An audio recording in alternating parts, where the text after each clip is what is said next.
Temas prohibidos. Este espacio fue creado para ti, pues sabemos que necesitas ser escuchado. Atenderemos y daremos respuesta a tus inquietudes. Abordaremos lo que nadie te cuenta sobre el TEA y otros temas. Mitos y realidades, retos de la crianza, acompañamiento para padres y todas las satisfacciones que también lo acompañan. Esperamos tu participación. Hola, muy buen día para todos. Agradezco mucho que nos acompañen nuevamente en este canal, Temas Prohibidos, lo que nadie te cuenta. Voy a disculparme primero que nada con ustedes por a lo mejor el sonido que hay alrededor. Les recuerdo que yo, Alejandra García, soy mamá, afortunada mamá, de un pequeñito con trastorno del espectro autista que me acompaña todo el tiempo. Entonces, bueno. De repente anda por aquí jugando, está acompañándome, entonces de alguna manera también va a complementar parte de la información que voy a proporcionarles. Muy bien, les recuerdo, un autobús verde, hijo. Hace unas semanas estuvimos compartiendo con ustedes desde nuestra experiencia y lo que hemos alcanzado a entender de lo que se trata el trastorno del espectro autista. Les comento, yo tengo también la fortuna no solo de ser madre de un pequeño con TEA, sino de haberme graduado a muchos años antes de que mi hijo naciera de la licenciatura en psicología. Actualmente me he especializado en la evaluación, el diagnóstico y en la intervención en menores con trastorno del espectro autista y bueno, actualmente también la especialidad en terapia del lenguaje. Pero además de la información técnica, teórica, que podemos ofrecer o que creo a estas alturas ofrecerles, importante es que les recuerde que este espacio fue creado para generar un ambiente de confianza, ¿sí? Y de acompañamiento para padres. La intención es que podamos compartir experiencias y bueno, además de las experiencias, ¿cuáles son ciertas condiciones ideales que deberíamos o debemos procurar? Pues debemos procurarles a nuestros pequeñitos y también a nosotros como padres para fortalecer y beneficiar nuestra salud mental, porque también somos parte importantísima de este proceso, pero en realidad nadie nos lo cuenta, ¿ok? Voy a tratar de abordar todos estos temas que son muchísimos, de verdad es que ahora lo entiendo y es muy vasto. De repente dices, bueno, es que a lo mejor la información puede ser muy redundante, pero en realidad no, es muy amplia y variada. Entonces, el día de hoy voy a compartirles desde mi perspectiva y desde mi experiencia y desde lo que he aprendido gracias a la vida sobre el proceso del diagnóstico, ¿sí? ¿Cómo debería ser, no? ¿Cómo fue en mi caso, en realidad? ¿A qué nos enfrentamos, no? Y ¿cuál es la importancia de un diagnóstico temprano? Diagnóstico e intervención. ¿Sí? ¿Cómo este va a impactar a largo plazo en la vida y calidad de vida, vaya, de ellos y de nosotros que los acompañamos? Muy bien, pues vamos a empezar el día de hoy entonces platicándoles. El diagnóstico para llegar a, o más bien el proceso de evaluación para llegar al diagnóstico de trastorno del espectro autista, bueno, se conforma de diferentes maneras, se conforma por múltiples elementos, mejor dicho, ¿sí? Pruebas de baterías estandarizadas, pruebas psicométricas, vamos a decirlo, que ya están estandarizadas a nivel internacional y que, bueno, nos proporcionan datos muy reales o muy confiables de que pudiera o no pudiera estar nuestro pequeñito en el trastorno del espectro autista. Pero fíjense bien, la primera parte, que es súper importante, es la observación. Importante, ¿por qué? Porque somos nosotros, papás, los que vamos a llevarle al doctor a lo mejor todos estos datos. ¿Qué hemos observado?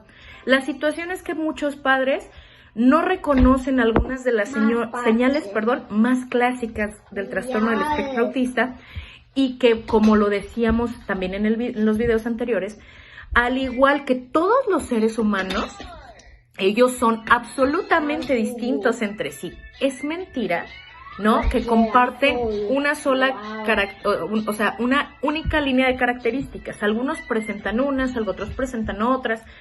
Y bueno, Lo cierto es que recordemos que para este diagnóstico hay que centrarnos en dos cosas, ¿sí? La dificultad del niño con la interacción y comunicación social. Esa es la primera. La segunda es la dificultad, o más bien la presencia de patrones restringidos, repetitivos, inflexibles, ¿sí? Y muy estereotipados, muy lineales, o sea, muy cuadraditos, sin la posibilidad de flexibilizar ciertas conductas. Entonces, bien, papás, ojo, esta parte es súper importante. Sé que es un poco doloroso, la verdad es que yo también lo experimenté. Y si bien para mí fue relativamente sencillo no enfrentarlo, sino darme cuenta de que había algo diferente en mi pequeño, les decía, para muchos papás no lo es. Pero aun cuando fue más o menos sencillo, también enfrenté un duelo. Una vez que llegue el diagnóstico a nuestras manos, porque honestamente yo muy en el fondo deseaba que me dijeran, no, tu pequeño no está dentro del espectro autista, ¿no? Solamente son algunas características muy únicas de él, pero no lo está. Entonces, empezamos a investigar, como les comentaba la otra vez, empezamos a indagar una vez que notamos ciertas características, la ausencia de lenguaje, ¿no? La ausencia de miradas, la hipersensibilidad auditiva, eso que les decía que a veces se golpeaba muy fuerte, de todas maneras no lloraba, la incapacidad a veces para convivir con otros niños, la falta de gusto por jugar con otros niños, ¿sí? Bien, entonces, en general yo les voy a platicar cómo sucedió nuestro diagnóstico. Yo empiezo a observarlo, veo que hay muchas cosas que no están como muy normales, vamos a decirlo, o muy típicas. Yo le eché la culpa a pandemia y a la falta de estimulación. Le eché la culpa a que no había podido ir a guardería por pandemia. Le eché la culpa a que no había espacios abiertos para jugar. Le eché la culpa a muchas cosas. Y cuando hablaba con algunos adultos que ya tienen la experiencia de ser padres, la mayoría de la gente como que te baja tu estrés o la alteración que de repente presentas y te dice, no, cálmate, es que hay niños que hablan mucho más grandes. No. Hay niños que así son, o sea, y yo así de, ok. Y trataba como de calmarme. Nosotros afortunadamente como familia tuvimos el acompañamiento de dos pediatras, de un pediatra, y un médico general, buenísimo, Celia Lucía, que está en Ciudad Guzmán, y el doctor Harvey Rivera, también que fue uno de nuestros acompañantes, y que bueno, le agradecemos muchísimo. Cuando nosotros empezamos a observar esto, lo compartimos con la familia, y bueno, ya algunos expertos, algunas personas que tienen como más contacto con niños y todo el rollo, nos dijeron, ¿sabes qué? Es que creo que sí puede presentar algo. ¿Por qué no te acercas con el doctor Jarvis, por ejemplo, en este caso? Que no solo es pediatra, él está muy interesado en muchas áreas de los otros niños y él nos ayudó muchísimo. Cuando nosotros nos acercamos con el doctor Jarvis, pues él lo revisó de manera general, pero nos dice, ¿sabes qué? Yo creo que sí, Braulio ya debería estar compartiendo cierto juego conmigo, y es que estos niños, y de repente, pues claro que nosotros no teníamos la experiencia, es nuestro primer hijo, y creemos que va a ser el único. Se rompió, amor. ¿Que va a ser el único? Y entonces sí estábamos como muy perdidos, pero gracias al doctor fue así como de, ok, podemos empezar a indagar. Él nos dirige con una neuropsicóloga que fue quien nos ayudó con la elaboración del diagnóstico, la aplicación de pruebas, y también de ahí nos derivan con un neurólogo, ¿sí? El neurólogo también, que le tenemos muchísimo respeto y afecto porque ha sido también muy buen compañero en este proceso, el doctor Emilio Cornejo, que está en Guadalajara, y la doctora Ileana Hernández también, que está aquí en Guadalajara. Entonces, bueno, ¿qué pasó entonces con nosotros?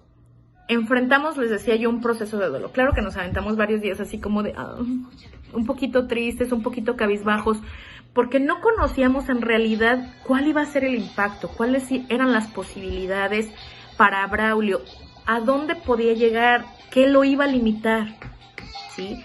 Y esto es, claro, por falta de información, ¿no? Es claro por falta de tener un panorama más amplio. En algún episodio me encantaría poder compartirles mitos y realidades acerca de lo que es el trastorno, pero bueno, eso ya lo hablaremos enseguida. Bien, esta fue mi experiencia como mamá, ¿sí? Tuvimos muy buen acompañamiento, tuvimos cosas muy chidas que rescatar durante el proceso de diagnóstico. Agradecemos a todos los profesionales que nos ayudaron con esta parte. Sin embargo, hay familias que no tienen la misma suerte que yo, ¿no? Hay familias que batallan con esta parte, que batallan con el acceso a los servicios, con la posibilidad de pagarlos. Porque si bien nosotros lo hicimos de manera privada, son procesos muy costosos, ¿sí? Y en ocasiones, pues muchas familias no tenemos los recursos para poder llevar a cabo un diagnóstico, ¿no? Para poder llevar a cabo una evaluación. Pero bueno, pues aquí estamos y les voy a platicar. ¿Cómo debería ser entonces un diagnóstico o el proceso de diagnóstico? Aquí va a surgir de mi parte una crítica, con todo el respeto del mundo para muchos médicos, ¿sale? Pero lo cierto es que en la mayoría de las experiencias que he escuchado de otros padres, ay caray, pues no tuvieron, nuevamente, ¿no? Les reitero, no tuvieron la suerte que yo tuve. Idealmente, la primera sospecha, o vamos a decir las primeras observaciones, o la primera recomendación de que el niño sea evaluado de manera específica para trastorno del espectro autista debería hacerla el pediatra de cabecera. Sin embargo, nos hemos dado cuenta, y les decía es a través de la experiencia, que muchos pediatras están meramente centrados en el desarrollo físico del niño. Que esté creciendo de manera correcta y que esté pesando, que tenga el peso correcto, que esté respirando de manera correcta y hasta ahí. Y dejan de lado esta parte del neurodesarrollo, ¿no? Dejan de lado esta parte. Sé que son consultas de 30 minutos. Eso no lo discuto en ningún momento. Sin embargo, por ejemplo, para nosotros, como les decía, el doctor Jarvis, que fue, les decía, muy, muy importante en este proceso, lo vio 30 minutos, ¿no? Y nos dijo, ¿sabes qué, Ale? Creo que Braulio sí está presentando algo. Su conducta debería ser esta, más o menos. Y no la está presentando. Él ya debería estar compartiendo juguetes. Ya debería estar tratando de interactuar con otras personas. Y no lo está haciendo, se aísla.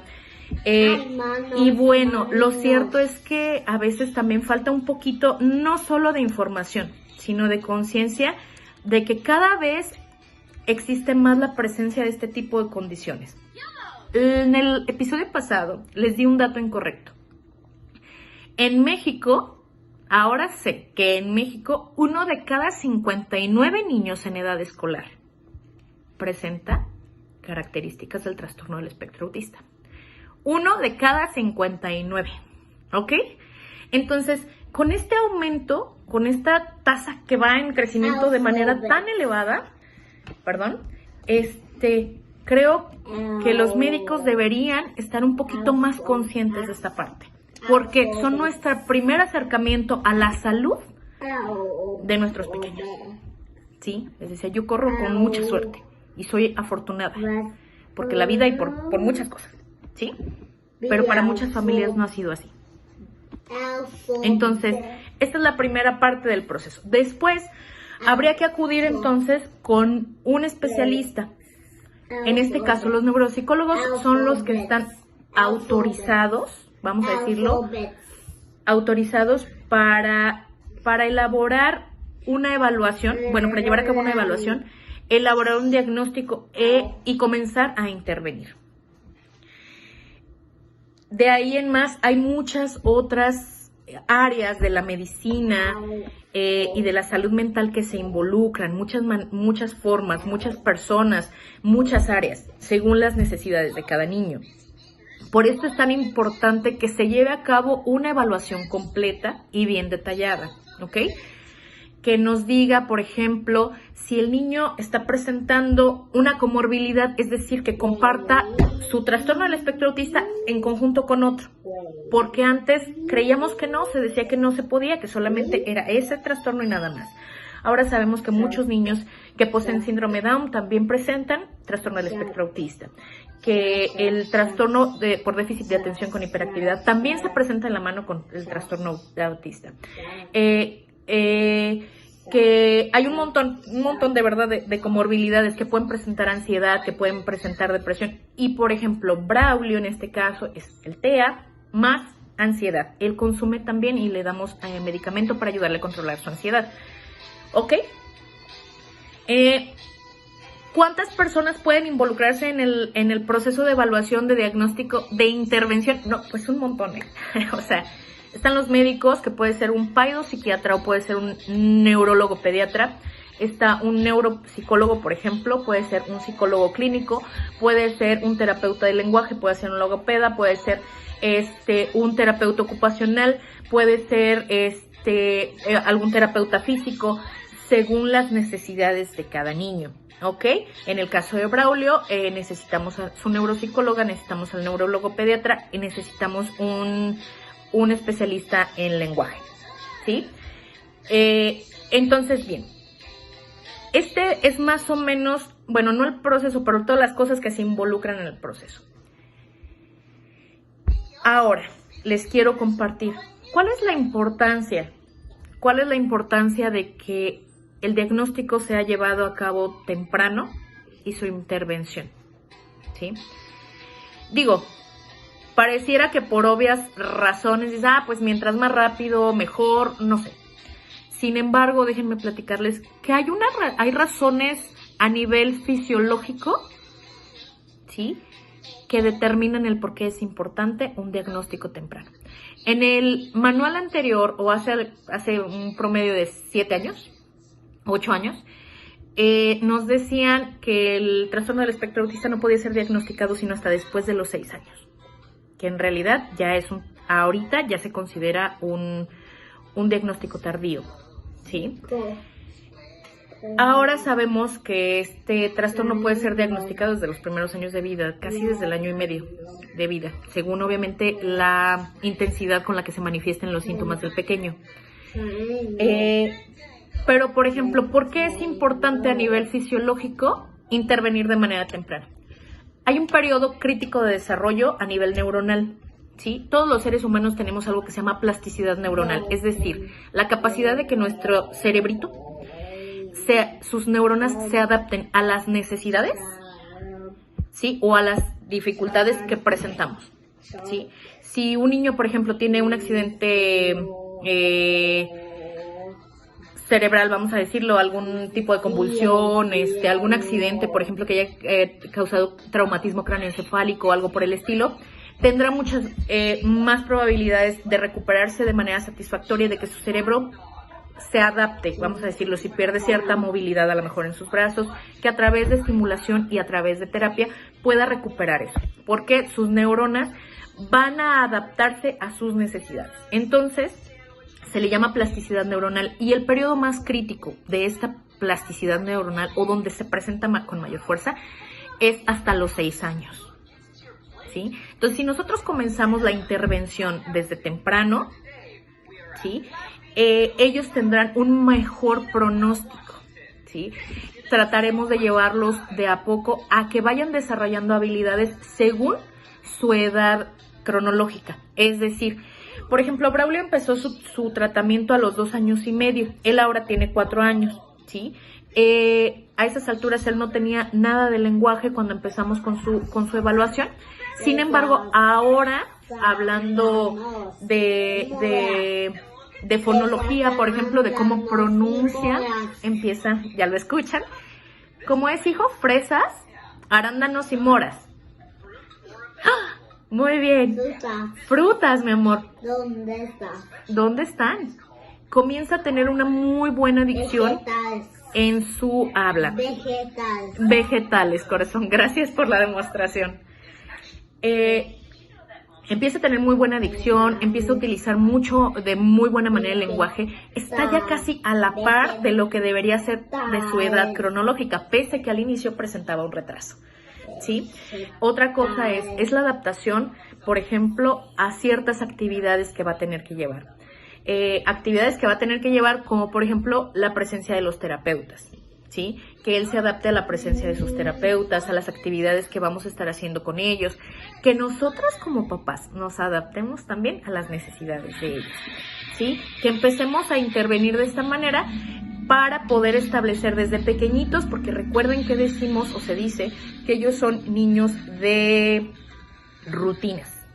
Niños a los que les causa un poquito de ansiedad y de estrés, bueno, en mayor o menor nivel, según sea el caso, cambiar de actividades, por ejemplo, que se están planeadas para todos los días. Hay muchas maneras de intervenir. Ahorita, por ejemplo, para la intervención en menores de edad o intervención temprana, hay un modelo que a mí me encantó y que ha sido para mí de mucha ayuda, y es el modelo Denver para intervención temprana.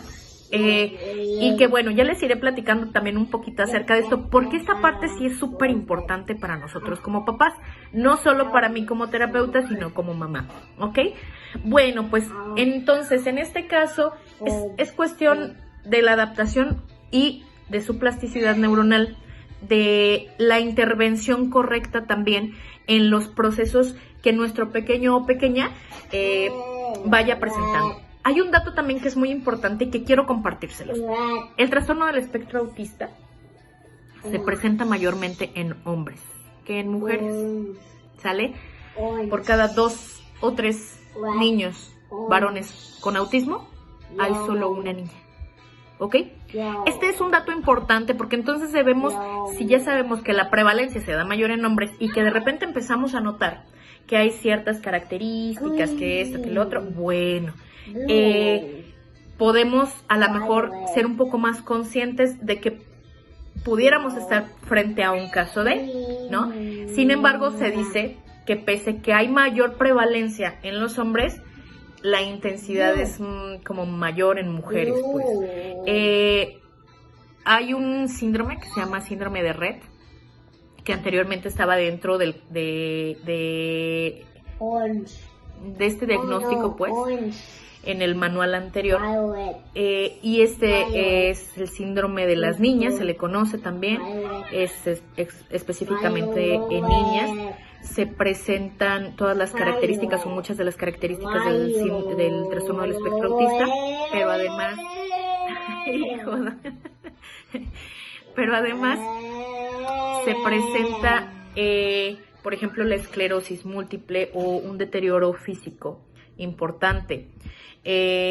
Además de que como que las características del autismo son mucho más determinantes, pues, o más marcadas.